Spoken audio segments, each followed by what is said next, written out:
Hello, everybody. Should you buy a house in 2026 in the Treasure Valley? And everyone's favorite answer is it depends, because it depends on your financial situation. Now, my opinion is, as a realtor and a tax accountant, if you have money in the bank, you have a good job, and you're not over leveraged with credit card debt and auto loans, I think spring, summer of 2026 is going to be a good buying opportunity for some people. Because since our valley has appreciated basically 100% since COVID, it's down slightly from the peak. We're probably down about 10% or so. But if you didn't buy a house since 21 or before, if you bought a house like in 22 on, you're probably not in a great situation to buy a house unless you put a big down payment or you make 400, 300, $400,000 a year. Then it doesn't really matter.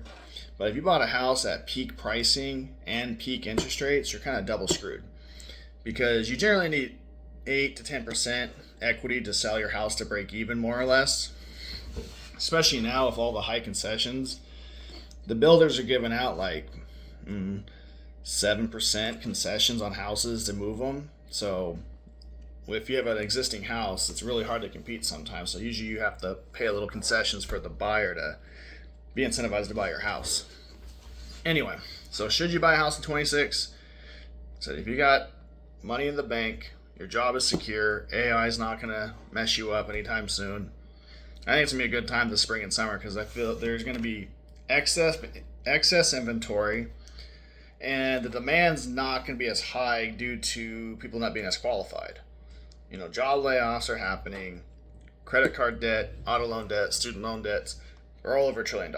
So that affects everyone's purchasing power. So more inventory and less demand equals price come down. And as rates come down, that's a win-win in my opinion. So I myself am also getting in position to do so. I'm still on the fence if I'm either going to buy a house or build. I really, really, really want to build a house because you get more house for the dollar per square foot, but I don't know if I'm going to have enough time. I have a kind of a weird living situation that I have a time clock on for probably May, June, so I don't know if I have enough time to start a build and find somewhere else to live.